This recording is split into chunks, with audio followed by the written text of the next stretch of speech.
Às vezes, o destino tem um senso de humor cruel. No casamento do meu único filho, decoração impecável, champanhe da melhor qualidade. Tudo ia bem, até que minha nova nora me apresentou aos pais dela com um tom debochado e frio. Essa é a minha sogra, porca velha que temos que aturar. O momento em que o pai dela me viu, congelou e sussurrou. Espere. Você? Eu te conheço. Você não é a investidora bilionária que comprou minha empresa falida há 3 anos? O olhar de horror no rosto da minha nora valeu mais que todo o dinheiro que escondi por décadas. Mas antes de continuar, confira se você já está inscrito no canal e escreva nos comentários.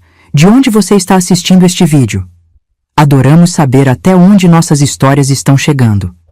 Me chamo Beatriz Mendes, tenho 58 anos e passei os últimos 20 anos de minha vida cultivando meticulosamente a imagem de uma viúva de classe média que vive com a modesta pensão do marido. Ninguém jamais suspeitaria que por trás dessa fachada cuidadosamente elaborada se esconde uma das mulheres mais ricas do país. O casamento de Lucas, meu filho de 31 anos, foi realizado numa vinícola deslumbrante. Carla, minha nova nora, havia insistido no local. Afinal, seus pais eram pessoas importantes, que não aceitariam nada menos que perfeição. Durante todo o relacionamento, ela me tratou com uma condescendência mal disfarçada, sempre fazendo comentários sobre como eu deveria aproveitar melhor minha aposentadoria, oferecendo-se para ajudar financeiramente quando eu precisasse. Escolhi meu visual com cuidado. Um vestido azul marinho simples de uma loja de departamentos, brincos de pérola discretos, uma maquiagem suave. Observei a cerimônia com o coração partido.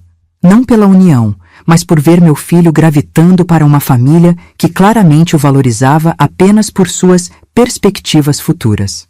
Foi durante o coquetel que tudo mudou. Carla me conduziu até seus pais, Henrique e Marcela Vasconcelos, com um sorriso forçado. Mamãe e papai, esta é Beatriz, a mãe do Lucas, ela disse, como quem apresenta um objeto curioso encontrado na rua. O rosto de Henrique se contorceu em uma expressão de reconhecimento quando nossos olhos se encontraram. Ele empalideceu, como se tivesse visto um fantasma. Beatriz Mendes, você não é a representante do fundo de investimentos que adquiriu o Grupo Vasconcelos há 3 anos? O silêncio que se seguiu foi ensurdecedor. Carla olhava do pai para mim, incrédula. Marcela segurou o colar de diamantes como se procurasse apoio. E eu? Eu apenas sorri serenamente. Receio que esteja me confundindo com outra pessoa, Sr. Vasconcelos. Mas nós dois sabíamos a verdade. Eu era exatamente quem ele pensava. A mulher que 3 anos atrás sentou silenciosamente na ponta de uma mesa de reunião enquanto meus advogados negociavam a compra de sua empresa falida por 600 milhões de reais. A mesma empresa que ele quase destruiu com sua gestão desastrosa. O que ninguém sabia, nem mesmo meu próprio filho, é que minha vida modesta era apenas uma cuidadosa ilusão. Tudo começou quando Arnaldo, meu falecido marido, desenvolveu uma tecnologia revolucionária para baterias de celular em 2005. Éramos 2 engenheiros de uma pequena empresa em São José dos Campos. Quando vendemos a patente por 30 milhões, decidimos manter a notícia em segredo. Investimos meticulosamente aquele dinheiro. Primeiro em ações conservadoras, depois em startups promissoras, imóveis estratégicos e empresas de tecnologia. Quando Arnaldo faleceu há 7 anos, nosso patrimônio já ultrapassava 2 bilhões de reais. E continuou crescendo sob minha administração discreta. O irônico é que enquanto Carla me olhava com desdém, presumindo que eu precisava da generosidade dela, eu era a investidora anônima que salvou a empresa do pai dela da falência total. Tenho certeza que estou certo, insistiu Henrique com os olhos fixos em mim. Aquela sala de reuniões na Faria Lima, você estava lá. Vi o pânico crescendo no rosto de Carla. Sua perfeita narrativa estava desmoronando.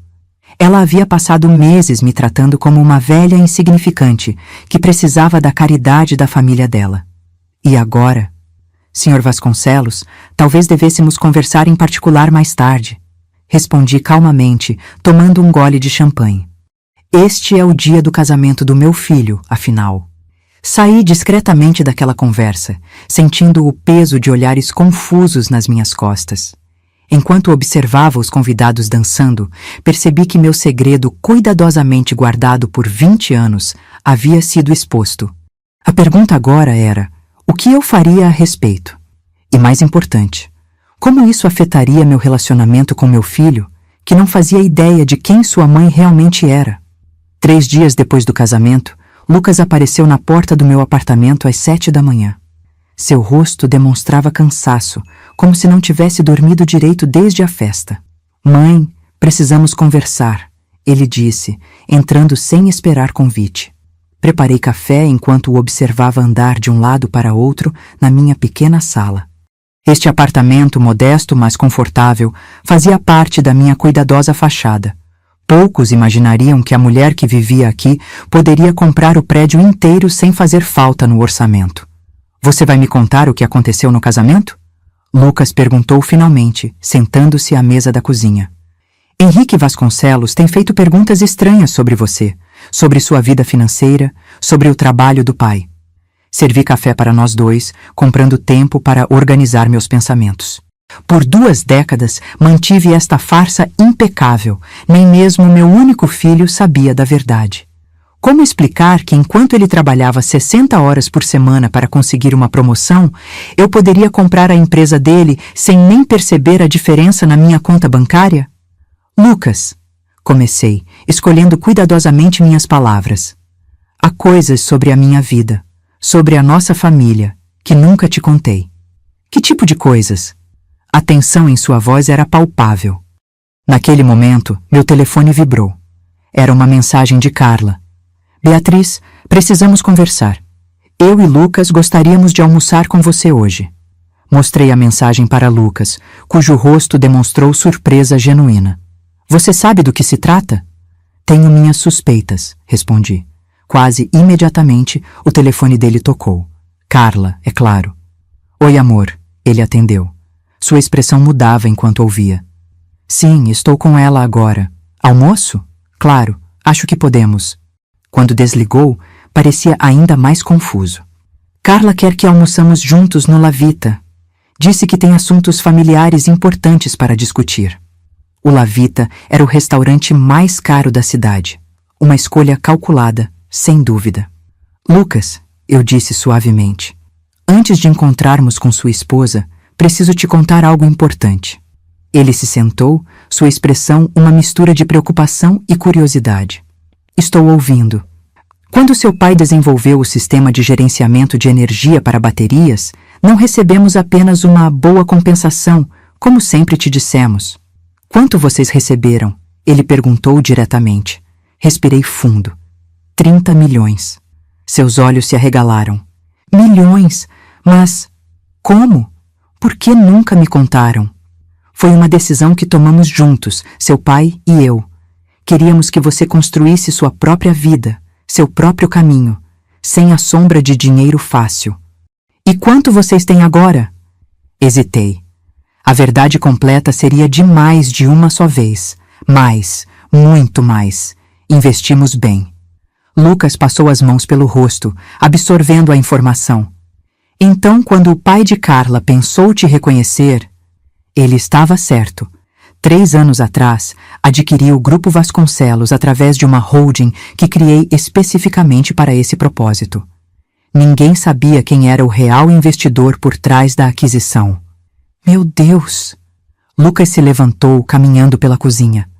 Todo esse tempo, vivendo como se fôssemos, enquanto na verdade você... Arnaldo e eu queríamos que você valorizasse o trabalho honesto, que construísse seu caminho sem atalhos. Mas você me deixou acreditar numa mentira. Sua voz subiu. Você me viu lutar por cada centavo, economizar durante anos para comprar meu apartamento, enquanto tinha milhões guardados. Aquilo doeu, mas eu entendi a sua raiva. Lucas, olhe para o homem que você se tornou. Forte, independente, valorizado pelo seu próprio mérito. Isso não aconteceria se tivéssemos te dado tudo de bandeja. Ele me olhou com uma expressão que eu nunca havia visto antes. Uma mistura de mágoa, raiva e confusão. E agora? O que acontece agora que seu grande segredo está ameaçado? Eu não tive chance de responder. Meu telefone tocou novamente. Era Ronaldo, meu consultor financeiro, querendo me alertar sobre algo urgente. Atendi rapidamente. Beatriz, temos um problema. Alguém está fazendo consultas sobre suas estruturas corporativas na CVM. Consultas profissionais do tipo que sugere uma investigação em andamento. Meu estômago afundou. Tem ideia de quem? Não posso confirmar, mas parece ser um escritório de advocacia especializado em direito corporativo e disputas familiares. Desliguei o telefone com uma sensação de urgência crescente. Lucas ainda me encarava, esperando respostas. Precisamos ir para esse almoço, eu disse firmemente. Mas antes, você precisa saber mais uma coisa. Carla não está organizando este encontro para uma reconciliação familiar. Ela está construindo um caso. Um caso? Que tipo de caso? Do tipo que ameaça tudo o que construí nos últimos 20 anos, e possivelmente seu futuro também. Ele franziu a testa. Por que meu futuro estaria ameaçado? Porque se vier a público que sua mãe é uma bilionária que escondeu sua fortuna por décadas, como você acha que seus colegas de trabalho vão reagir? Cada promoção que você conquistou será questionada. Cada mérito será atribuído ao dinheiro da família, não ao seu talento. Vi a compreensão se formando em seus olhos. A verdade estava começando a se revelar em todas suas complicadas camadas. Então o que fazemos? Ele perguntou finalmente. Vamos ouvir o que sua esposa tem a dizer, respondi pegando minha bolsa. E então decidiremos como proceder. Enquanto nos preparávamos para sair, percebi que a vida cuidadosamente controlada que eu havia construído estava prestes a se transformar em algo irreconhecível. A pergunta era: eu conseguiria proteger meu filho no processo? O Lavita estava praticamente vazio quando chegamos, exceto por uma mesa no canto mais afastado, onde Carla já nos esperava. Mesmo de longe, pude perceber que ela havia se produzido meticulosamente para este encontro. Cabelo impecável, maquiagem perfeita, usando um conjunto de grife que eu reconheci de uma recente revista de moda. Lucas, querido. Beatriz. Ela se levantou para nos receber, seu sorriso não alcançando os olhos. Que bom que puderam vir. Já pedi uma garrafa do Chateau Margaux 2010 para celebrarmos nossa nova família. Um vinho de quase 8.000. Um movimento calculado para estabelecer o tom. Bastante extravagante para um almoço comum, não? Comentei suavemente enquanto me sentava. Oh, mas nada em nossa família é comum agora, não é mesmo, Beatriz? Carla respondeu, seu sorriso afiado. Depois da revelação no casamento, tive uma longa conversa com papai sobre negócios. Lucas olhou entre nós duas, sentindo a tensão crescer. Carla, podemos pular as indiretas e ir direto ao ponto? Ele pediu. Ela ignorou o marido, mantendo o olhar fixo em mim enquanto servia o vinho em taças de cristal. Sabe, Beatriz, estudei administração na FGV. Sempre me fascinei por estruturas corporativas complexas, holdings e investidores anônimos. Ela tomou um pequeno gole, saboreando não apenas o vinho, mas o momento. Papai me contou detalhes interessantes sobre a aquisição do Grupo Vasconcelos. Aparentemente, o comprador foi extraordinariamente discreto. Mantive minha expressão neutra. Isso é comum em grandes negociações. Sem dúvida. Ela inclinou-se levemente para a frente. O mais curioso é que papai se lembra claramente de uma mulher na reunião final. Uma mulher que mal falou, deixando os advogados conduzirem tudo. Ele disse que ela tinha uma presença distinta. Calma, observadora, usando um conjunto azul marinho muito parecido com o que você usou no nosso casamento. Lucas estava ficando visivelmente desconfortável, olhando para mim com perguntas nos olhos. Carla pegou seu celular, deslizou o dedo pela tela e então o virou para nós. Era uma foto de jornal de 3 anos atrás, mostrando a assinatura do acordo de compra do Grupo Vasconcelos. Na extremidade da imagem, parcialmente visível, estava uma mulher de conjunto azul marinho. A qualidade não é das melhores, ela disse com falsa casualidade. Mas a postura, o corte de cabelo, São incrivelmente parecidos com os seus, Beatriz. O silêncio que se seguiu foi denso. Lucas estudava a imagem com crescente reconhecimento. Que coincidência curiosa, respondi finalmente. Não é? O sorriso de Carla agora tinha uma qualidade predatória. Assim como é coincidência que papai tenha perdido o controle da empresa justo quando estava prestes a me promover à diretoria.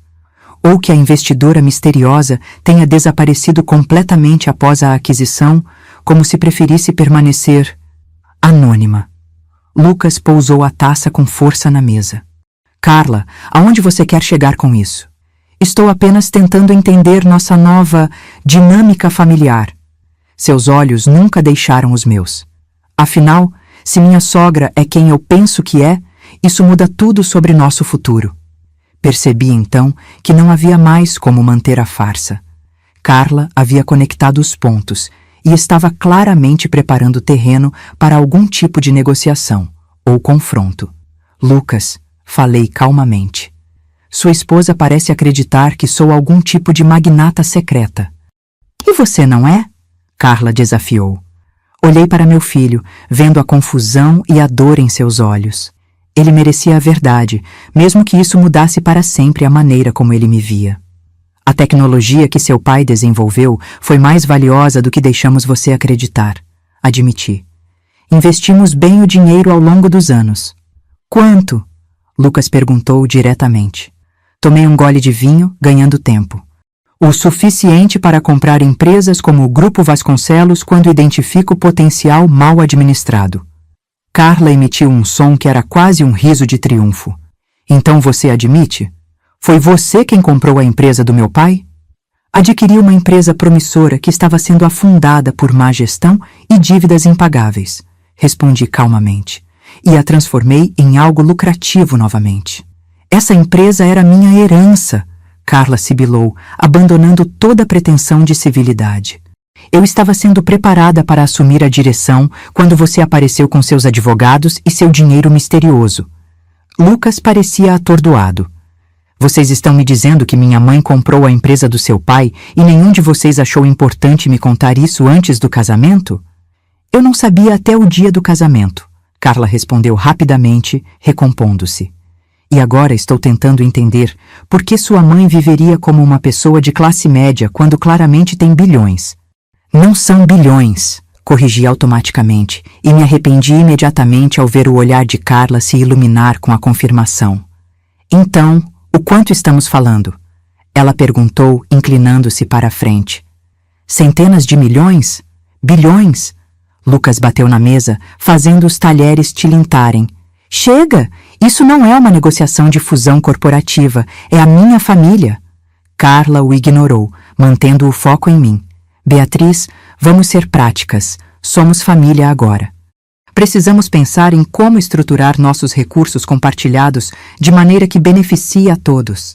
Recursos compartilhados? Repeti, quase incrédula com sua audácia. Você realmente acha que meu dinheiro agora é seu por direito matrimonial? Não é apenas uma questão de direito, ela respondeu suavemente. É uma questão de fazer o que é melhor para a família, inclusive para os netos que você um dia pode ter. A menção de netos foi calculada para me atingir emocionalmente, e funcionou. Por um momento, imaginei um futuro onde meus netos estariam sob a influência desta mulher manipuladora. Carla, falei lentamente, deixe-me ser clara. O dinheiro que tenho foi conquistado com décadas de trabalho duro e investimentos inteligentes. Não está na mesa para negociação. Tudo está na mesa para negociação, ela respondeu com um sorriso frio. Especialmente quando envolve ações potencialmente ilegais. Lucas e eu congelamos simultaneamente. Ilegais? Ele perguntou. Estruturas corporativas complexas podem facilmente cruzar linhas regulatórias, Carla explicou, como se estivesse dando uma aula. Especialmente quando envolvem ocultação deliberada de propriedade. A CVM tem regras muito claras sobre transparência em aquisições. Então era isso. Uma ameaça velada. Revelar meus métodos às autoridades regulatórias se eu não cooperasse. É interessante que você mencione a CVM, respondi calmamente. porque justamente hoje fui informada sobre consultas recentes feitas por um escritório de advocacia especializando em disputas familiares. Você não saberia nada sobre isso, saberia? Seu sorriso vacilou por um instante, mas ela se recuperou rapidamente. Apenas fazendo minha lição de casa, respondeu. Como administradora formada, tenho obrigação de entender completamente o ambiente em que estou entrando. Ambiente? Lucas interveio. Está falando do nosso casamento? Estou falando do nosso futuro financeiro, Carla corrigiu pegando sua bolsa. Beatriz, tenho uma proposta formal para discutir. Podemos nos encontrar com nossos respectivos advogados na próxima semana? A audácia era impressionante. 3 dias de casada e já convocando reuniões com advogados para discutir meu dinheiro. Não tenho interesse em discutir meus assuntos financeiros com você ou seus advogados, respondi firmemente. Seu sorriso não vacilou. Tenho certeza que vai reconsiderar. Afinal, existem muitas maneiras de abordar situações complicadas como esta. Outra ameaça velada. Ela estava jogando duro. Enquanto Carla se levantava para ir ao banheiro, Lucas se inclinou para mim, a voz baixa e urgente. Mãe, o que está acontecendo? Ela está te ameaçando? Ela está fazendo exatamente o que pessoas como ela fazem quando sentem cheiro de dinheiro, respondi, sentindo uma calma estranha me dominar. Está procurando um ângulo, uma alavanca, qualquer coisa que possa usar para obter acesso. Eu não posso acreditar nisso, ele murmurou, passando as mãos pelo cabelo. É como se eu nem a conhecesse. Talvez você não a conheça, respondi suavemente, assim como não me conhecia completamente. Quando Carla retornou, seu andar era confiante, como se já tivesse vencido alguma batalha invisível. Pedi a conta, ela anunciou. Precisamos todos digerir esta conversa antes de prosseguirmos. Enquanto o garçom trazia a conta, exorbitante como esperado, Carla sorriu docemente para mim. Ah, e Beatriz, papai está muito ansioso para retomar o contato. Ele disse que vocês têm muito a discutir sobre velhos negócios. Quando saímos do restaurante, percebi que estava enfrentando não apenas a exposição de um segredo guardado por décadas, mas uma verdadeira batalha pelo futuro da minha família. E pela primeira vez em muitos anos, senti que não estava no controle total da situação.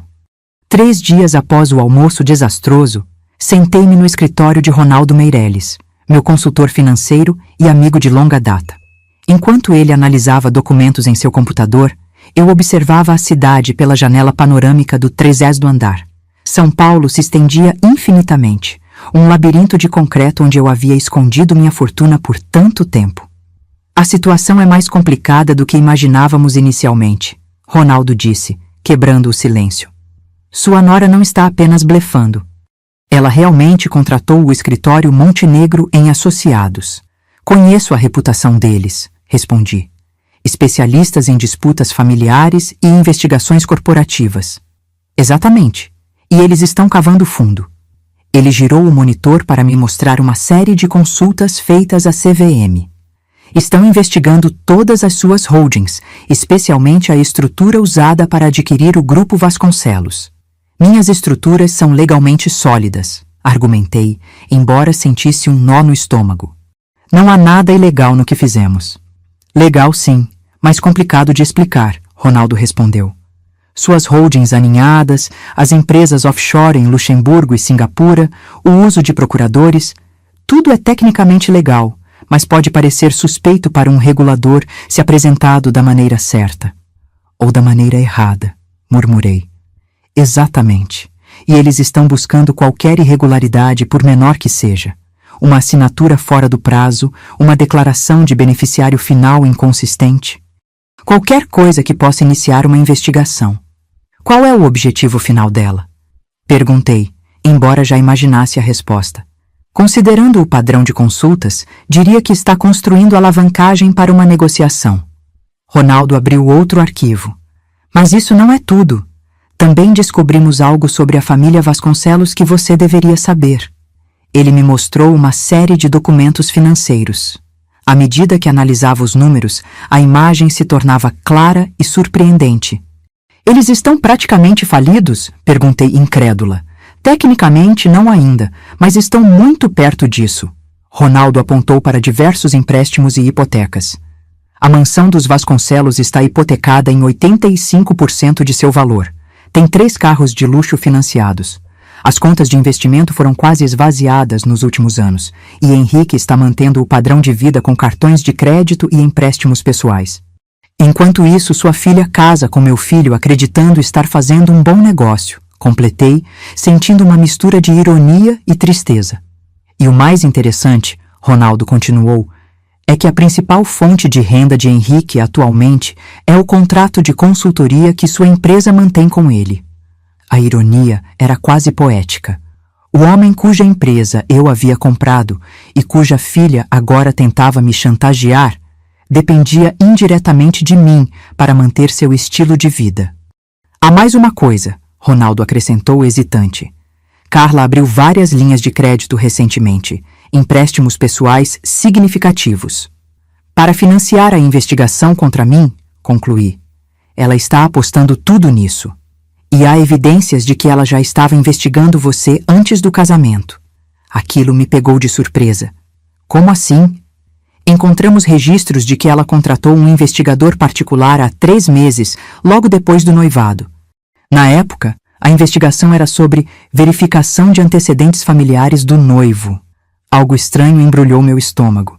Ela estava investigando Lucas? No início, sim, mas o escopo mudou rapidamente para focar em você e nas finanças da família. A implicação era clara e dolorosa. Carla não havia se casado com meu filho apenas por amor. Havia sido uma decisão calculada, possivelmente baseada em suspeitas sobre a verdadeira situação financeira de nossa família. E Lucas? O que ele sabe sobre tudo isso? Ronaldo hesitou. Não tenho informações concretas, mas seu filho esteve aqui ontem. Meu coração falhou uma batida. Aqui? No seu escritório? Sim. Ele queria saber sobre a extensão do seu patrimônio, sobre como você estruturou seus investimentos ao longo dos anos. E o que você disse a ele? Apenas o que ele já sabia ou poderia descobrir facilmente. Disse que precisaria da sua autorização para compartilhar mais detalhes. Fiquei em silêncio, absorvendo a informação. Lucas estava tentando descobrir a verdade por conta própria, preso entre a mãe e a esposa. Há outra questão que precisamos discutir, Ronaldo continuou mais sério. Se isso se tornar público, a exposição não afetará apenas você. A carreira de Lucas, concluí. Se as pessoas descobrirem que ele é filho de uma bilionária secreta... Exatamente. Cada conquista profissional dele será questionada. As pessoas presumirão que você puxou cordas invisíveis para ajudá-lo, mesmo que nunca tenha feito isso. A ironia era cruel. Eu havia escondido minha riqueza justamente para proteger a independência de Lucas, para que ele pudesse construir sua própria vida. E agora, esse mesmo segredo ameaçava destruir tudo o que ele havia conquistado. O que você recomenda? Perguntei finalmente. Honestamente, controle a narrativa antes que a narrativa controle você. Se Carla está construindo um caso para negociação ou exposição pública, você precisa decidir como responder antes que ela haja. Meu telefone vibrou com uma mensagem de Lucas. Precisamos conversar. Carla contratou advogados. Ela está falando em separação legal por preocupações sobre responsabilidades financeiras não divulgadas.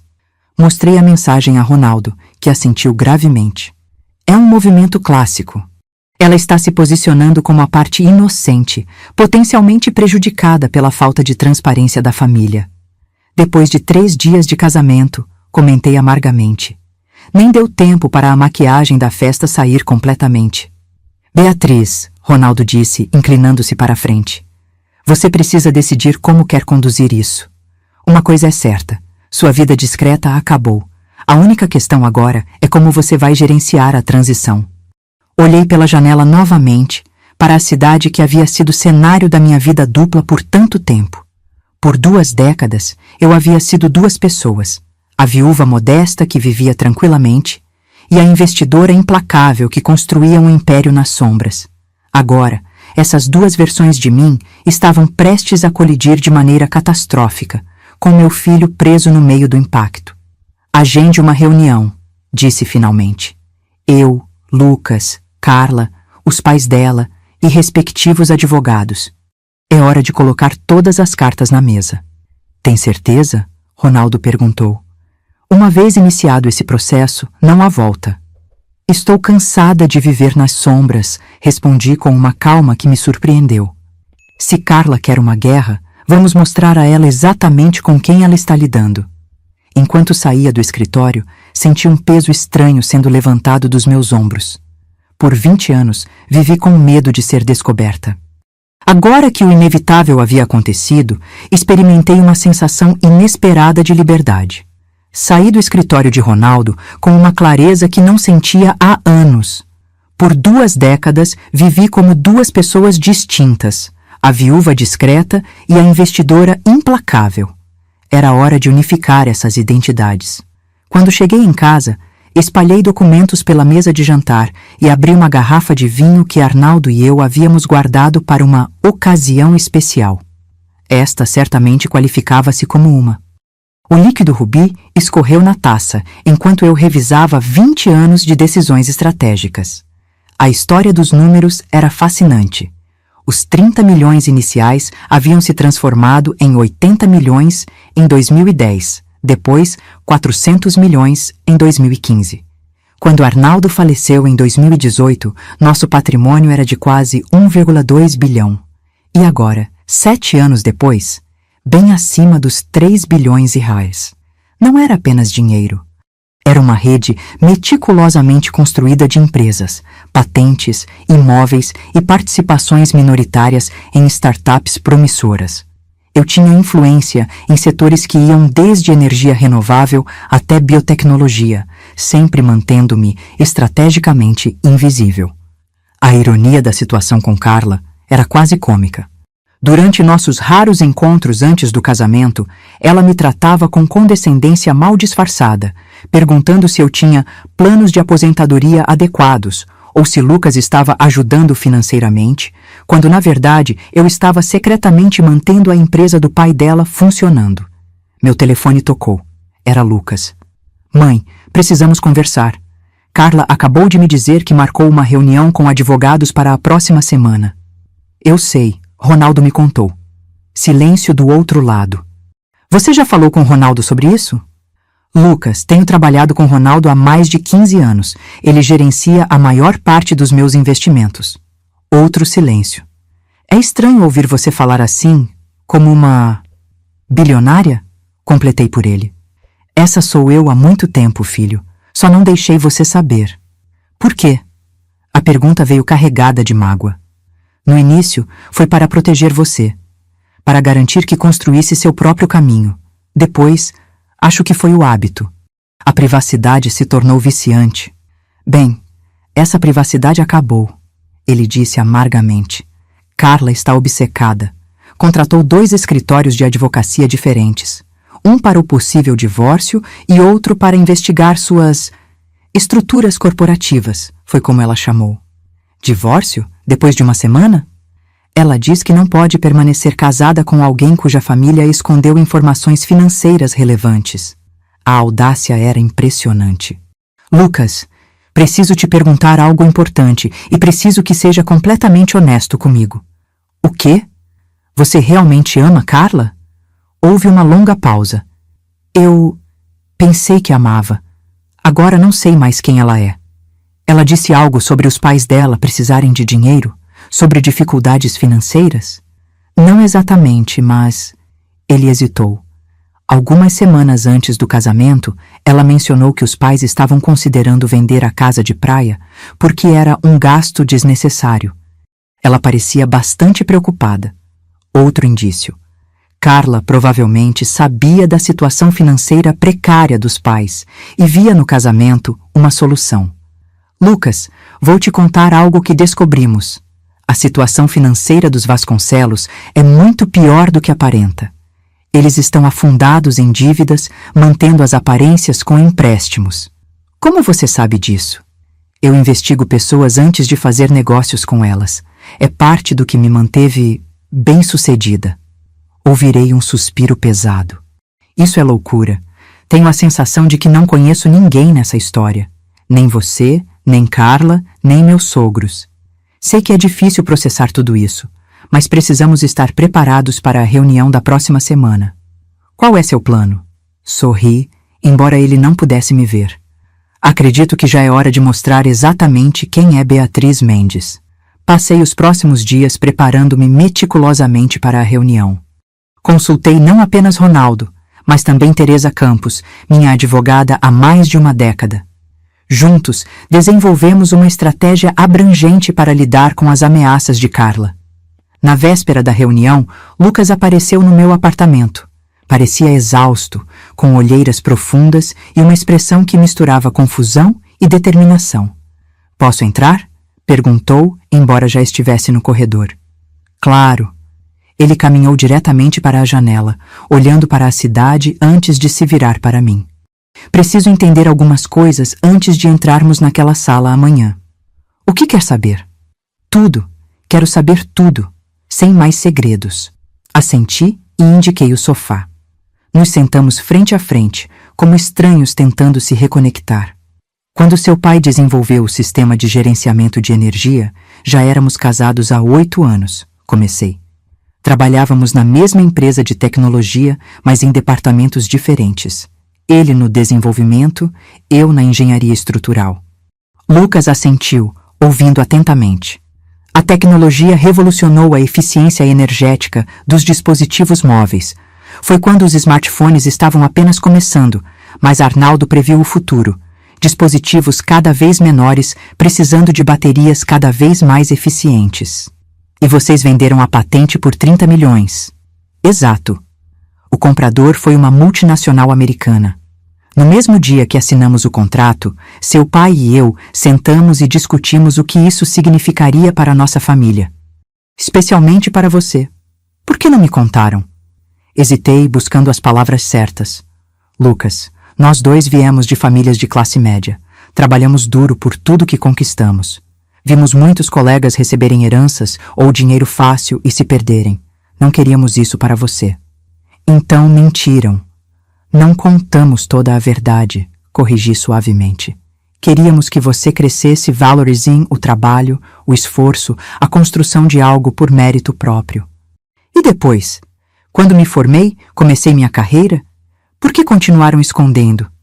"Inicialmente planejávamos contar quando você completasse 30 anos, mas então Arnaldo adoeceu. Depois que ele faleceu, simplesmente não encontrei o momento certo." Lucas processou isso em silêncio. "E a empresa do pai de Carla? Por que comprá-la?" "Foi um investimento estratégico. O Grupo Vasconcelos tinha potencial, mas estava sendo mal administrado.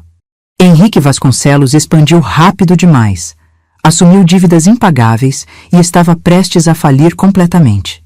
E você o salvou. Salvei a empresa e os empregos dos funcionários. E sim, permiti que Henrique mantivesse um estilo de vida confortável através de contratos de consultoria. Foi uma decisão de negócios, que agora se tornou assustadoramente pessoal." Lucas comentou amargamente. "A vida tem um estranho senso de humor." Concordei. Ele se levantou, andando pela sala. "Sabe o que mais me incomoda? Não é o dinheiro, ou mesmo as mentiras. É perceber que não conheço as pessoas mais importantes da minha vida." Ele parou, virando-se para mim. "Quem é você realmente, mãe? A viúva modesta que sempre conheci ou a bilionária implacável que compra empresas falidas?" A pergunta me atingiu com força inesperada. "Sou as duas", respondi honestamente. "A mulher que te criou, que ama jardinagem e livros de mistério, que chora com filmes românticos, essa sou eu. A investidora estratégica que construiu um império financeiro nas sombras, também sou eu. Nunca fingi minhas emoções ou valores, Lucas. Apenas omiti o tamanho da minha conta bancária." Ele considerou isso por um momento. "E quanto a Carla?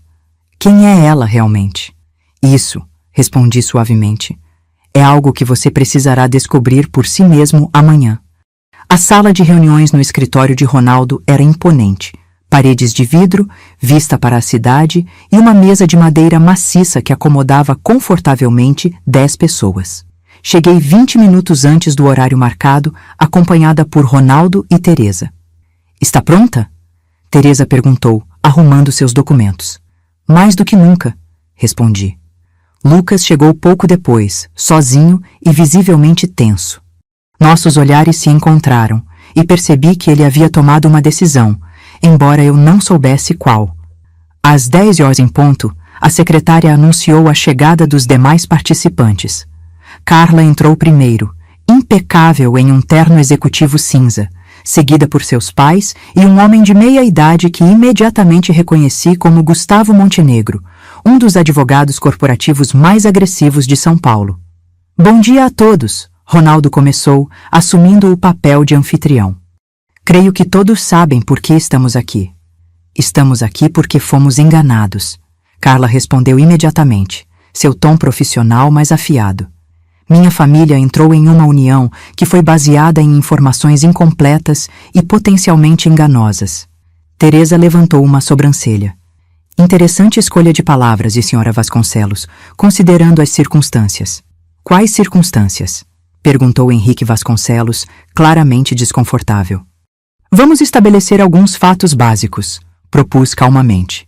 Para começar, sim, sou significativamente mais rica do que permiti que a maioria das pessoas soubesse. Tenho investimentos diversificados que incluem, entre outras coisas, a propriedade indireta do Grupo Vasconcelos. Henrique empalideceu visivelmente, enquanto Marcela Vasconcelos ajustava nervosamente seu colar de pérolas. Isso não é apenas sobre dinheiro, Carla interveio. É sobre confiança e transparência. Valores fundamentais para qualquer família. Lucas, que havia permanecido em silêncio, finalmente falou. Falando em transparência, Carla, por que não conta a todos quando exatamente você começou a investigar minha família? A pergunta pegou-a de surpresa. Do que você está falando? Ronaldo deslizou uma pasta pela mesa. Temos aqui registros de que você contratou a Argos Investigações 3 meses antes do casamento, inicialmente para investigar Lucas, mas o foco rapidamente mudou para Beatriz e as finanças da família. O silêncio que se seguiu foi ensurdecedor. Carla olhou para seu advogado, que discretamente sinalizou para ela se acalmar. Investigações pré-nupciais são bastante comuns. Montenegro interveio suavemente. Especialmente em famílias com patrimônio considerável. Exceto que, até onde todos sabiam, nossa família não tinha patrimônio considerável, Lucas rebateu. Então, por que investigar, Carla? Ela hesitou apenas um segundo. Tive suspeitas, algumas inconsistências que notei. Que tipo de inconsistências? Perguntei genuinamente curiosa. Pequenos detalhes. A qualidade do relógio antigo de Arnaldo que Lucas usa ocasionalmente. Um Patek Philippe que custa mais do que um apartamento pequeno. O fato de que você nunca parece preocupada com dinheiro, mesmo vivendo de uma suposta pensão modesta. A maneira como você fala sobre investimentos com uma compreensão que vai além do hobby ocasional. Fiquei impressionada. Carla era mais observadora do que eu havia lhe dado crédito. E então, ela continuou, recuperando a compostura, descobri através do meu pai que a compradora anônima da empresa dele tinha uma assistente que se parecia notavelmente com você. Eu não era assistente, corrigi automaticamente. Era a principal investidora. Isso é irrelevante para a nossa discussão atual, Montenegro interveio. O ponto é que existem sérias preocupações sobre a falta de transparência financeira que podem ter implicações legais. Que tipo de implicações? Teresa perguntou diretamente. Bem, para começar, há questões sobre possíveis violações regulatórias nas estruturas corporativas da Sra. Mendes, particularmente em relação à declaração de beneficiários finais em aquisições de capital aberto. Então era isso, a ameaça velada que Carla havia mencionado no almoço. Tenho certeza que a CVM ficaria muito interessada em investigar como exatamente a Sra. Mendes adquiriu tantas empresas sem nunca aparecer nos registros públicos. Carla acrescentou, inclinando-se levemente para a frente. Lucas olhou para ela com crescente descrença. Você está ameaçando denunciar minha mãe às autoridades se ela não lhe der dinheiro? Não estou ameaçando ninguém. Carla recuou. Estou apenas apontando que existem sérias questões legais que precisam ser resolvidas. Na verdade, Teresa interveio suavemente. As estruturas corporativas de minha cliente são completamente legais, embora complexas. Usamos procuradores, holdings aninhadas e outras estratégias perfeitamente legítimas para manter a privacidade, mas sempre cumprindo todas as regulamentações aplicáveis. Isso seria para um tribunal decidir, Montenegro respondeu com um sorriso frio. Henrique Vasconcelos, que parecia cada vez mais desconfortável, finalmente falou. Talvez possamos resolver isso de forma amigável. Afinal, somos família agora. Exatamente o que eu estava pensando, concordei, pegando minha pasta. Tenho uma proposta que pode resolver esta situação de maneira adequada para todos. Abri a pasta e deslizei cópias de um documento para cada pessoa na mesa. O que é isso? Perguntou Carla, olhando para o papel. Uma oferta, respondi simplesmente. 10 milhões. Em troca, você assina um acordo de confidencialidade e nunca mais entra em contato com Lucas ou comigo. A sala ficou em absoluto silêncio. Lucas olhou para mim com surpresa. Montenegro estudava o documento cuidadosamente e os pais de Carla trocaram olhares rápidos. Você está me oferecendo dinheiro para desaparecer? Carla perguntou lentamente. Estou oferecendo uma resolução limpa para uma situação que claramente não vai funcionar. Respondi calmamente. Você se casou com meu filho acreditando estar fazendo um bom negócio financeiro. Agora que descobriu que o negócio é melhor do que imaginava, está tentando renegociar os termos usando ameaças veladas como alavanca. Estou simplesmente oferecendo um atalho. Isso é absurdo, ela protestou, mas notei como seus olhos voltavam ao valor no papel. Eu me casei com Lucas porque o amo. Lucas riu sem humor. É por isso que você contratou um investigador particular antes mesmo do casamento? É por isso que está falando em separação legal depois de uma semana? É por isso que contratou um dos advogados corporativos mais agressivos de São Paulo para esta reunião? Carla olhou para ele, depois para mim, depois para o documento à sua frente. Pude ver os cálculos acontecendo por trás de seus olhos. Este valor é insuficiente considerando as circunstâncias, ela finalmente disse, revelando suas verdadeiras intenções. Montenegro colocou uma mão sobre o braço dela, sinalizando para que parasse de falar, mas era tarde demais. A verdade estava exposta. Qual valor seria suficiente, Carla?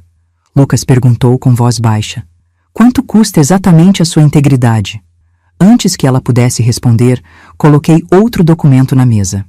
Há também este pequeno detalhe que você talvez queira considerar, disse, empurrando a pasta para Montenegro. São registros das dívidas pessoais da família Vasconcelos, incluindo a hipoteca da mansão, os empréstimos pessoais de Henrique e os recentes créditos obtidos por Carla. Henrique empalideceu. Como você conseguiu isso? Da mesma forma que sua filha tem investigado minha vida, usando recursos à minha disposição. Isso é invasão de privacidade, Marcela protestou. É apenas investigação pré-familiar, rebati, usando as mesmas palavras de Montenegro. Perfeitamente compreensível, dadas as circunstâncias. Virei-me para Carla, que agora parecia muito menos confiante. Talvez você não saiba, mas a principal fonte de renda de seu pai nos últimos 3 anos tem sido o contrato de consultoria que minha empresa mantém com ele. Contrato esse que pode ser rescindido com aviso prévio de 30 dias. Você não faria isso, Henrique sussurrou. Não quero fazer isso, respondi honestamente. Prefiro resolver esta situação de maneira civilizada. Daí minha oferta generosa. Montenegro analisava o documento com crescente preocupação. Carla, ele disse baixinho, talvez devêssemos considerar a proposta inicial da senhora Mendes. É um valor ridiculamente baixo, ela protestou. Considerando as alternativas, é extremamente generoso, Teresa interveio.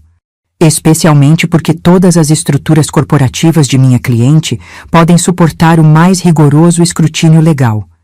Não temos medo de investigações, apenas preferimos evitar o desgaste desnecessário. Lucas, que havia observado toda a troca em silêncio, levantou-se. Acho que já vi o suficiente, ele disse, sua voz surpreendentemente firme. Carla, quero o divórcio. Não porque minha mãe está me oferecendo dinheiro para me separar de você, mas porque finalmente vejo quem você realmente é. Carla o encarou, sua compostura desmoronando. Lucas, você não entende. Tudo o que fiz foi para proteger nosso futuro. Não, você fez tudo isso para garantir seu acesso a um dinheiro que não sabia que existia até uma semana atrás, ele respondeu. E isso diz tudo o que preciso saber. Ele se virou para mim. Mãe, podemos conversar em particular? Assenti e nos retiramos para uma sala adjacente, deixando os outros para discutir entre si. Assim que a porta se fechou atrás de nós, Lucas me encarou. Você sabia que isso aconteceria? Todo esse tempo, você sabia que ela era assim? Não, respondi honestamente. Suspeitei quando vi a reação dela no casamento, mas não tinha certeza. As pessoas podem nos surpreender, tanto para o bem quanto para o mal. Como você, ele observou sem rancor. A mãe modesta que, na verdade, é uma magnata financeira. Sim, como eu. Ele suspirou profundamente. Não sei se algum dia vou entender completamente por que você escondeu tudo isso de mim por tanto tempo. Nem eu sei se tomei a decisão certa, Lucas. Fiz o que achei melhor na época. E depois, simplesmente, continuei fazendo. E agora? Agora começamos de novo, com honestidade, desta vez. Ele assentiu lentamente.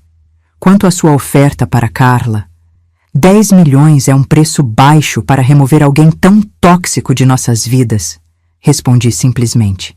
Considerando o que descobrimos sobre ela, é um investimento sólido. Lucas riu, um som surpreendente dado o contexto. Você realmente é implacável nos negócios, não é? Apenas pragmática, corrigi com um pequeno sorriso. Aprendi há muito tempo que alguns problemas podem ser resolvidos com dinheiro e outros não. Este, felizmente, parece ser do primeiro tipo. Quando voltamos à sala de reuniões, a atmosfera havia mudado. Carla e seus pais conversavam em voz baixa com Montenegro, que parecia estar aconselhando-os enfaticamente. Chegamos a uma decisão, Montenegro anunciou quando nos sentamos. Minha cliente está disposta a aceitar a oferta, com algumas pequenas modificações nos termos. Que modificações? Teresa perguntou. O valor permanece em 10 milhões de euros, mas gostaríamos de incluir uma cláusula que preserve os contratos de consultoria do Sr. Vasconcelos por pelo menos mais 5 anos. Olhei para Henrique, que parecia simultaneamente envergonhado e aliviado. Isso é aceitável, concordei. Com a condição de que o acordo inclua uma cláusula de não revelação absoluta e irrevogável. Se qualquer detalhe desta situação ou da minha condição financeira vazar, todos os pagamentos cessam imediatamente, incluindo os contratos de consultoria. Montenegro assentiu. Podemos finalizar os termos ainda hoje. Carla não olhou para Lucas uma única vez durante toda essa negociação. Seu foco estava inteiramente no documento à sua frente, no dinheiro que estava prestes a receber. Enquanto Teresa e Montenegro discutiam os detalhes finais, percebi que estava testemunhando o fim do casamento de meu filho e o início de uma nova fase em nossas vidas. Uma fase onde eu não precisaria mais viver nas sombras, onde finalmente poderia ser completamente honesta com a pessoa que mais importava para mim. Quando a reunião terminou e todos começaram a sair, Henrique Vasconcelos hesitou brevemente ao passar por mim. Eu realmente não a reconheci naquela sala de reuniões há 3 anos, ele disse baixinho. Você sempre foi muito discreta. Este sempre foi o plano, Henrique, respondi. Infelizmente, sua filha forçou uma mudança de estratégia. Ele assentiu, resignado. Para o que vale a pena, sinto muito pelo que aconteceu. Eu também, respondi honestamente, observando-o seguir sua esposa e filha para fora da sala.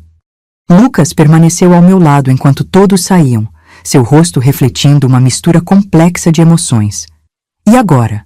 Ele perguntou quando ficamos sozinhos. Agora? Respondi, sentindo um estranho alívio. Começamos a descobrir quem realmente somos quando não estamos mais escondendo nada. 1 ano pode mudar tudo.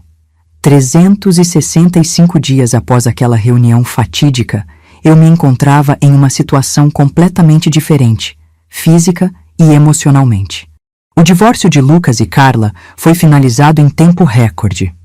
Com 10 milhões de dólares em sua conta bancária, ela desapareceu para Miami, postando ocasionalmente fotos de iates e festas exclusivas em suas redes sociais, sempre cuidadosamente editadas para esconder o vazio por trás da fachada glamurosa.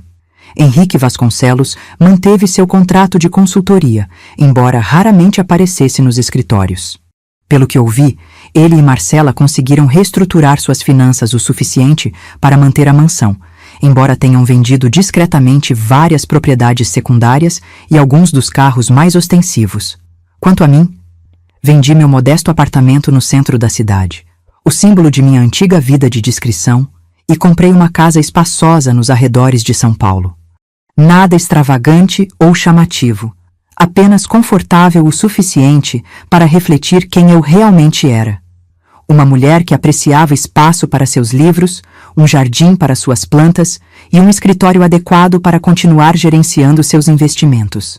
A maior mudança, no entanto, não foi física, mas relacional. Lucas e eu embarcamos em uma jornada de reconstrução que exigiu honestidade brutal e paciência infinita de ambos os lados. Ainda tenho dificuldade em conciliar as duas imagens de você, ele me disse durante um de nossos jantares semanais, 6 meses após o divórcio. A mãe que conheci toda a minha vida e a CEO implacável que compra empresas falidas. Ambas são partes de mim, respondi simplesmente. Sempre foram. Apenas mantive uma delas oculta. Aos poucos compartilhei com ele os detalhes do império financeiro que Arnaldo e eu havíamos construído. As decisões estratégicas, os riscos calculados, os ocasionais fracassos e os frequentes sucessos. Lucas escutava com crescente fascínio, não pelo dinheiro em si, mas pelo processo, pela mentalidade necessária para construir algo tão substancial nas sombras. Você deveria escrever um livro, ele brincou uma noite. A bilionária invisível. Como construir um império sem que ninguém percebesse. Ri da ideia, mas havia algo nela que ressoou comigo.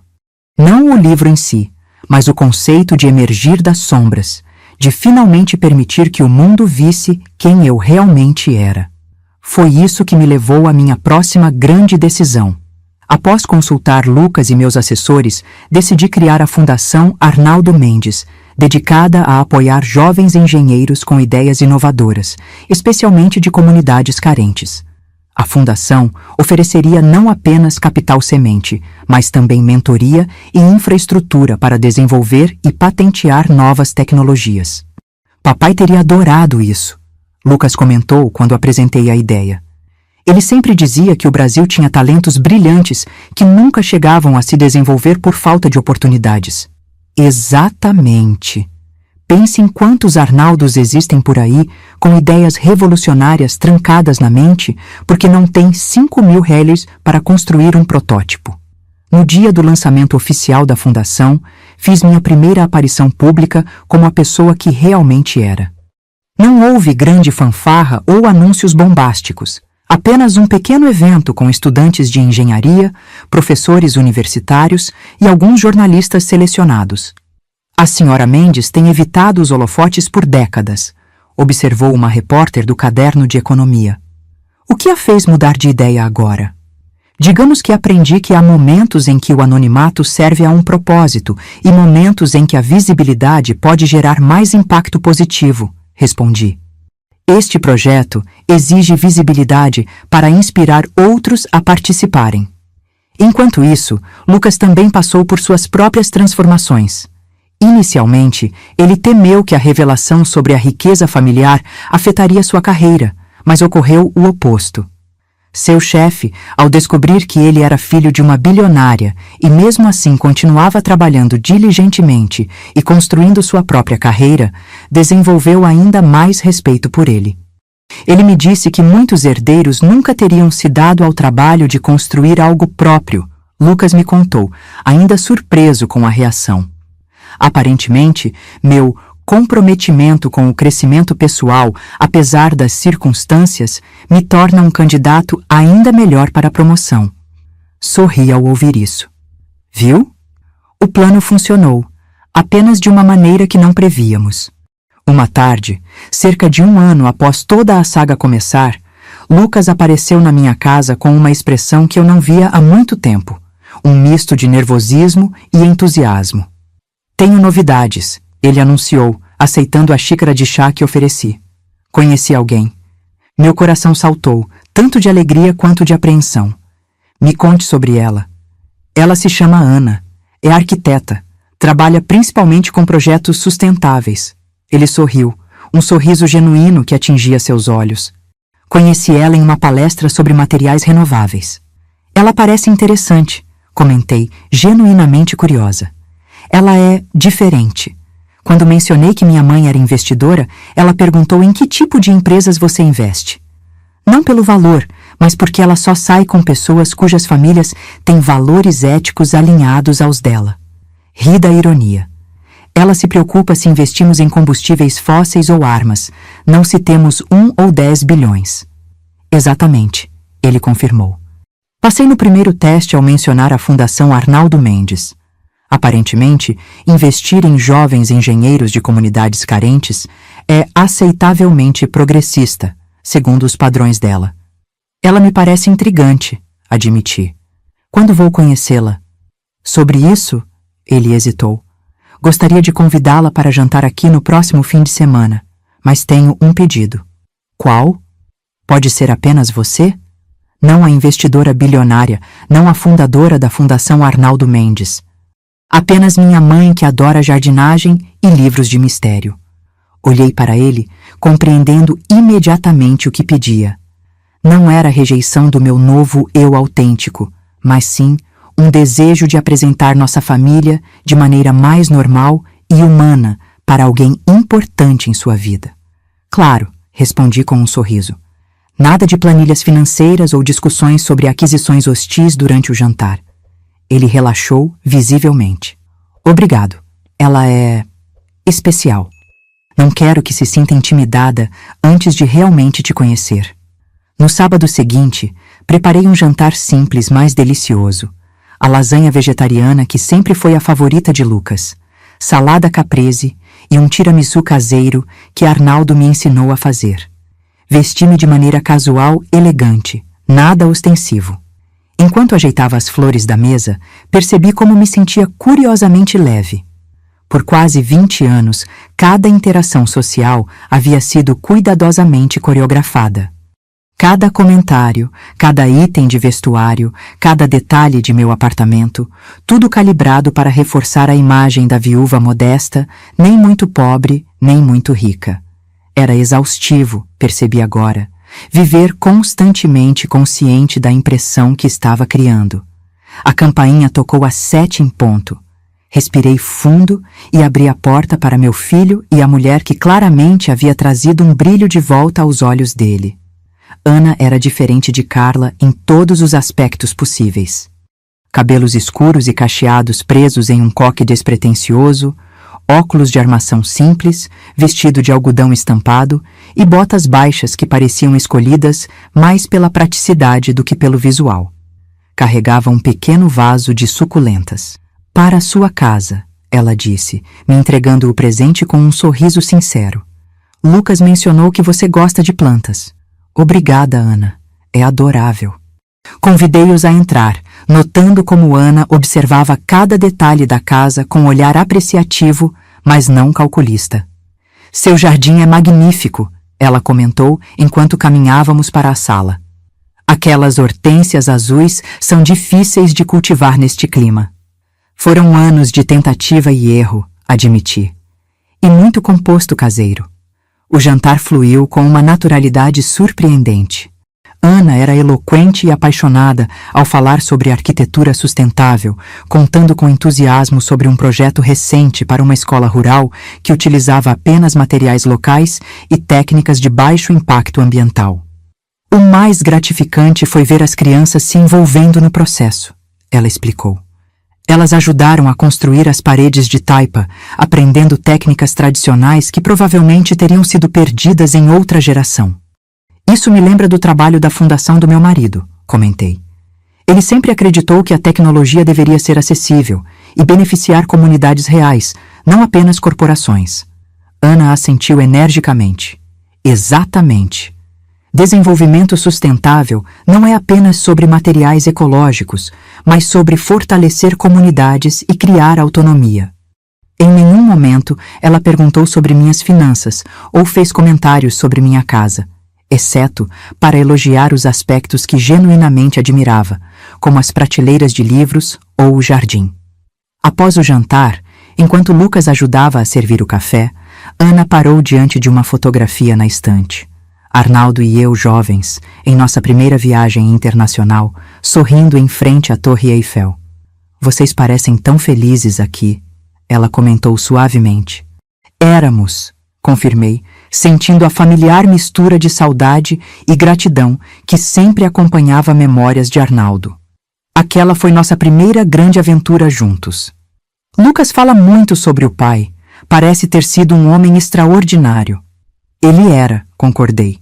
Não pelos motivos que as pessoas normalmente consideram extraordinários. Não era famoso ou incrivelmente rico na época. Era extraordinário em sua curiosidade infindável, sua ética de trabalho e sua capacidade de enxergar potencial onde outros viam apenas problemas. Como a tecnologia de bateria que ele desenvolveu. Exatamente. Todos estavam focados em fazer baterias maiores. Arnaldo percebeu que o verdadeiro problema era a eficiência energética. Ana sorriu. Agora vejo de onde Lucas herdou sua forma de pensar. Ele sempre aborda os problemas de ângulos que ninguém mais considera. Enquanto a observava interagir com meu filho, notei a facilidade entre eles, o respeito mútuo, as pequenas gentilezas espontâneas. Era tão diferente da dinâmica calculada que existia entre Lucas e Carla, onde cada gesto parecia uma transação, cada elogio uma moeda em um banco invisível de favores futuros. Mais tarde, depois que eles saíram, sentei-me no jardim com uma taça de vinho, contemplando as estrelas visíveis entre as nuvens passageiras. Pensei em todas as decisões que me trouxeram até aquele momento. Algumas planejadas meticulosamente, outras forçadas por circunstâncias imprevistas. Havia perdido tanto tempo vivendo nas sombras, protegendo um segredo que, no final das contas, não precisava ser guardado com tanto zelo. O que teria acontecido se Arnaldo e eu tivéssemos simplesmente sido honestos desde o início?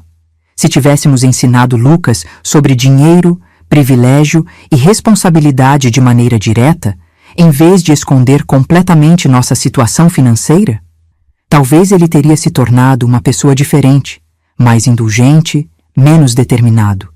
Ou talvez tivesse desenvolvido uma compreensão mais saudável de riqueza como uma ferramenta, não como uma medida de valor pessoal. Impossível saber agora. O passado estava escrito, com todas suas complicações e consequências. O que importava era o que faríamos a partir dali. Nos meses que se seguiram, observei com alegria o relacionamento de Lucas e Ana florescer. Ela era exatamente o oposto de Carla, desinteressada em status ou riqueza, apaixonada por seu trabalho e genuinamente preocupada com o bem-estar das pessoas ao seu redor. Eventualmente, Ana descobriu a verdadeira extensão da minha situação financeira. Não por investigação ou suspeita, mas porque precisei cancelar um almoço para lidar com uma aquisição significativa que exigia minha atenção imediata. Sua mãe comprou uma fabricante de painéis solares? Ela perguntou a Lucas posteriormente, mais intrigada do que chocada. É uma longa história, ele respondeu, olhando para mim em busca de orientação. Uma história que estou pronta para compartilhar, completei, se você estiver interessada em ouvir.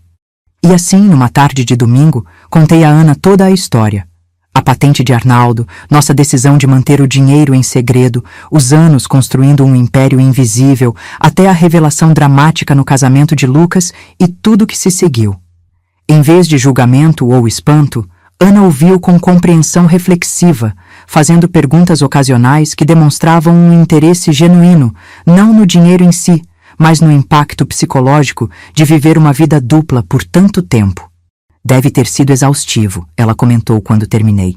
Manter uma fachada assim por décadas. Era, admiti, mais do que eu percebia na época. Tornou-se tão natural que eu nem questionava mais. E agora, como é viver sem esse segredo? Refleti por um momento. Libertador, assustador às vezes. Como aprender a andar novamente após usar muletas por muito tempo. Ela assentiu, compreendendo perfeitamente a metáfora. Acho que todos temos nossas muletas emocionais. Apenas variamos na escala. Foi naquele momento que entendi por que Lucas havia se apaixonado por ela. Não era apenas sua inteligência ou beleza natural, mas sua capacidade de ver além das circunstâncias para a humanidade subjacente. No primeiro aniversário da Fundação Arnaldo Mendes, organizamos uma cerimônia de premiação para os 10 projetos mais promissores desenvolvidos pelos jovens engenheiros que havíamos patrocinado. O evento foi realizado em um espaço simples, mas elegante, com foco nos inventores e suas criações, não na filantropa por trás deles. Entre os vencedores estava uma jovem de 19 anos de uma comunidade periférica de Salvador, que havia desenvolvido um sistema de purificação de água utilizando materiais reciclados e energia solar. Outro era um rapaz de 22 anos do interior de Minas Gerais, que criou um método de fortificação de tijolos ecológicos utilizando resíduos agrícolas que normalmente seriam descartados. Observando aqueles jovens talentosos apresentarem suas inovações, senti uma emoção que não esperava. Um tipo de orgulho maternal que se estendia muito além do meu único filho biológico. De certa forma, cada um deles carregava um pouco do espírito de Arnaldo. A mesma curiosidade insaciável, a mesma determinação para resolver problemas reais. Após a cerimônia, Lucas se aproximou, acompanhado por Ana. "Tenho algo para te contar", ele disse, um sorriso mal contido no rosto. Estendeu a mão de Ana, onde um delicado anel de noivado brilhava. Pedimos sua bênção. As lágrimas vieram antes que eu pudesse controlá-las. Abracei os dois, palavras momentaneamente impossíveis. "Isso é um sim?" Lucas brincou, sua própria voz embargada. "É o sim mais entusiasmado que você já receberá", consegui dizer finalmente. Mais tarde naquela noite, em casa, encontrei um pequeno pacote sobre minha cama. Dentro havia uma moldura simples, contendo uma foto que não reconheci imediatamente. Olhando mais de perto, percebi que era uma imagem antiga, digitalizada e restaurada. Arnaldo e eu no dia em que ele finalizou o protótipo de seu sistema de gerenciamento de energia. Estávamos em nosso pequeno laboratório improvisado, exaustos, mas radiantes, abraçados diante de uma mesa coberta de circuitos e diagramas. Um bilhete acompanhava a imagem, na caligrafia de Lucas. "Mamãe, encontrei esta foto nos arquivos do papai enquanto procurava materiais para o museu da fundação. Acho que ele gostaria que você a tivesse. Este é o momento onde tudo começou. Não apenas a fortuna, mas a jornada extraordinária que nos trouxe até aqui. Obrigado por finalmente me permitir conhecer esta parte de vocês. Com amor, Lucas." Sentei na beira da cama, segurando a foto como se fosse um tesouro frágil. Aquele momento capturado no tempo, antes do dinheiro, antes da fama, antes das complicações, era a essência de quem éramos. 2 engenheiros apaixonados por resolver problemas, trabalhando lado a lado, sonhando com possibilidades. O dinheiro havia mudado tantas coisas em nossas vidas. Havia criado oportunidades inimagináveis, mas também armadilhas inesperadas. Havia testado relacionamentos, exposto verdadeiras intenções e forçado decisões difíceis. Mas olhando para aquela fotografia, entendi uma verdade fundamental. O dinheiro apenas amplificava quem já éramos. Não nos transformou em pessoas diferentes. Apenas nos deu mais liberdade para expressar nossos valores verdadeiros, para o bem ou para o mal. Carla havia escolhido usar seu acesso à riqueza para construir uma vida de aparências vazias. Henrique Vasconcelos havia usado seu dinheiro para criar uma fachada de sucesso que mascarava incompetência e más decisões. E eu havia escolhido esconder minha riqueza, usando-a silenciosamente para ampliar o legado de Arnaldo, enquanto protegia a independência de nosso filho. Agora estava escolhendo um caminho diferente, usar meus recursos abertamente para capacitar jovens talentos que, como Arnaldo e eu naquela fotografia, tinham apenas ideias brilhantes e determinação, sem o capital para realizá-las. Coloquei a fotografia na mesa de cabeceira, onde seria a primeira coisa que veria cada manhã. Um lembrete não apenas de onde vim, mas de como as escolhas que fazemos sobre nossos recursos sejam eles dinheiro, tempo ou talentos, definem quem realmente somos. 5 anos se passaram desde que meu segredo foi revelado. Lucas e Ana se casaram em uma cerimônia simples no jardim da minha casa, com apenas amigos próximos e família. Diferente do espetáculo que havia sido o casamento com Carla, esta celebração foi genuína, calorosa e focada no amor, não nas aparências. 1 ano depois, nasceu Sofia, minha primeira neta. Segurou meu dedo com sua mãozinha minúscula e prometi silenciosamente que nunca esconderia dela quem realmente sou.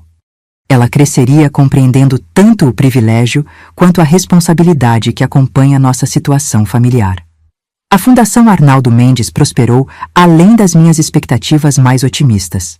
Em 5 anos, apoiamos mais de 200 jovens engenheiros de comunidades marginalizadas, resultando em dezenas de patentes, várias startups de sucesso e incontáveis melhorias na qualidade de vida das comunidades de origem desses talentos. Um dos nossos primeiros beneficiados, Rafael, desenvolveu uma prótese de baixo custo utilizando impressão 3D que agora é distribuída gratuitamente em clínicas públicas por todo o país. Mariana, outra jovem brilhante que patrocinamos, criou um sistema de irrigação que reduz o consumo de água em 70%, transformando a agricultura em regiões semiáridas. Junto com a expansão da Fundação, também decidi ser mais aberta sobre minhas próprias atividades empresariais. Não por vaidade ou desejo de reconhecimento, mas porque percebi que minha visibilidade poderia inspirar outras mulheres, especialmente as mais velhas, frequentemente subestimadas no mundo dos negócios. Em uma entrevista à revista Valor, quando perguntada sobre ter permanecido invisível por tanto tempo, respondi: acreditei que o anonimato era proteção. Agora entendo que visibilidade, quando usada estrategicamente, pode ser uma ferramenta poderosa para a mudança.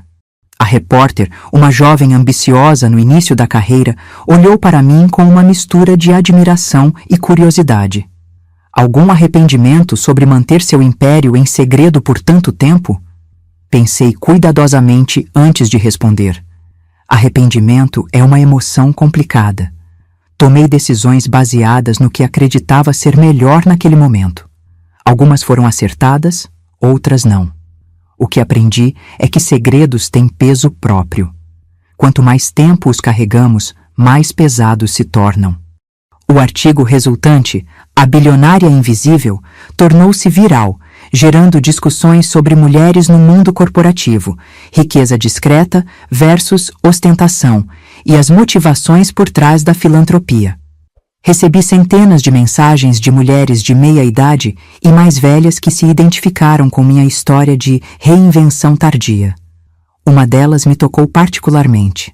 Aos 62 anos, pensei que meu tempo de contribuir significativamente havia passado. Sua história me mostrou que ainda posso começar algo novo e impactante. Obrigada por se tornar visível. Quanto a Carla e sua família, nossos caminhos raramente se cruzaram após a resolução. Ocasionalmente, notícias chegavam através de conhecidos comuns. Carla havia se casado novamente, com um empresário europeu consideravelmente mais velho e abastado. Pelos comentários, parecia ter encontrado exatamente o que buscava: acesso à riqueza e status social. Henrique Vasconcelos continuou como consultor até sua aposentadoria, 3 anos atrás. Com o dinheiro economizado e o que restou dos 10 milhões deles de Carla, a família conseguiu estabilizar suas finanças, embora nunca recuperassem o estilo de vida ostensivo que haviam mantido nos anos de apogeu do Grupo Vasconcelos. Curiosamente, não sentia amargura em relação a eles.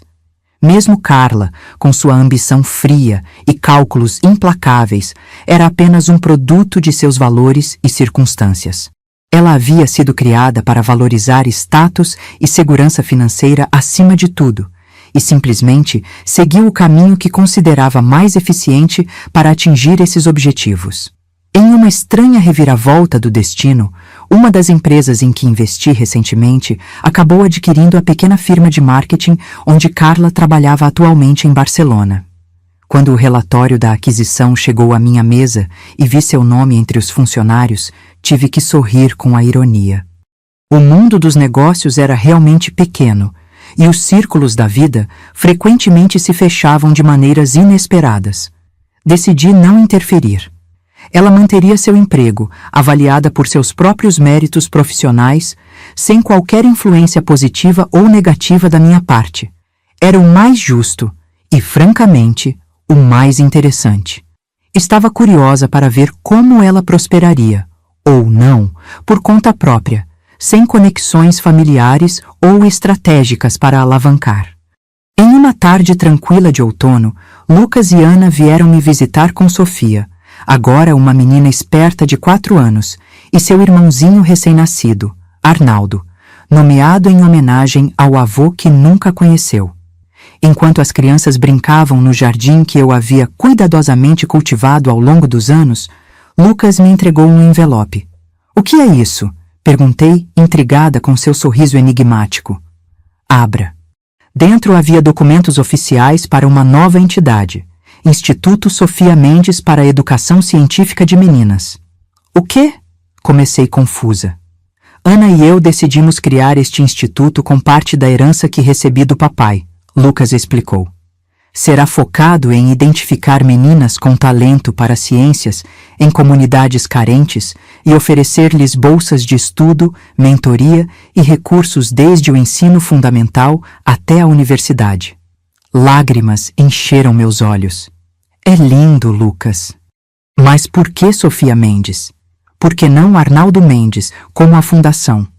Ele sorriu, apontando para minha neta brincando alegremente sob as árvores. Sofia é o nome da vovó dela em grego. Sofia significa sabedoria.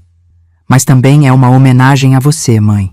A mulher que construiu um império nas sombras e agora está usando seu poder para iluminar o caminho de outros. Ana se juntou a nós, o pequeno Arnaldo dormindo tranquilamente em seus braços. Queremos que seja parceiro da Fundação Arnaldo Mendes. Onde a Fundação identifica talentos, o Instituto pode apoiar especificamente as meninas para garantir que não sejam deixadas para trás. Fiquei sem palavras, olhando para meu filho e sua esposa, para meus netos, para o legado que estávamos construindo juntos. Um legado que não era apenas sobre dinheiro ou poder, mas sobre oportunidade, conhecimento e transformação. "Precisamos da sua bênção", Lucas disse. "E se estiver disposta, da sua orientação para estruturar tudo isso corretamente." "Vocês têm muito mais que minha bênção", respondi, encontrando minha voz. "Tem meu coração, minha experiência e tudo que aprendi em 2 décadas construindo coisas nas sombras e na luz." Naquela noite, depois que todos foram embora, sentei-me em meu escritório pessoal, cercada pelos símbolos de minha jornada. Na parede estava emoldurada a primeira patente de Arnaldo. Na estante, uma coleção de protótipos criados pelos jovens engenheiros da Fundação. E na mesa, um álbum de fotografias novo, cheio de momentos com meus netos. Abri meu diário, onde havia começado a registrar memórias e reflexões para compartilhar um dia com Sofia e Arnaldo quando fossem mais velhos. Queria que entendessem não apenas os privilégios que herdariam, mas as responsabilidades, as complexidades e as lições que vieram com a jornada de nossa família. "Queridos Sofia e Arnaldo", escrevi. "A verdadeira riqueza não está nas contas bancárias ou empresas. Está nas escolhas que fazemos, no impacto que criamos e no amor que compartilhamos. O dinheiro é apenas uma ferramenta, poderosa, sim, mas neutra em si mesma. O que importa é como escolhemos usá-lo." Olhei para a fotografia de Arnaldo e eu em nosso pequeno laboratório improvisado, tantos anos atrás. Seu avô e eu começamos com nada além de ideias e determinação. A fortuna que construímos foi resultado de trabalho duro, algumas escolhas inteligentes e muita sorte. Mas o verdadeiro valor nunca esteve nos números crescentes em nossas contas. Durante anos, vivi como 2 pessoas diferentes. A viúva modesta que todos viam e a investidora bilionária nas sombras. Pensei estar protegendo nossa família, especialmente seu pai. Agora entendo que às vezes a maior proteção vem da honestidade, não do segredo. Quando vocês lerem isto, provavelmente serão jovens adultos tentando encontrar seu próprio caminho num mundo cheio de expectativas e tentações. Lembrem-se sempre de que o dinheiro é um meio, não um fim. Usem-no para criar, para transformar, para elevar, nunca apenas para acumular ou ostentar. E se algum dia encontrarem alguém que ama vocês apenas pelo que possuem, lembrem-se da história de seu pai e da lição que aprendemos da maneira mais difícil. O amor verdadeiro enxerga a pessoa além da conta bancária, valoriza o caráter acima do patrimônio.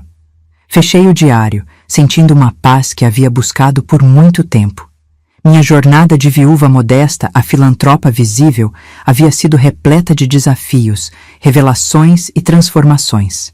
Mas aqui, neste momento de quietude, percebi uma verdade profunda. A invisibilidade havia sido minha escolha e minha proteção, mas a visibilidade se tornara minha força e meu legado.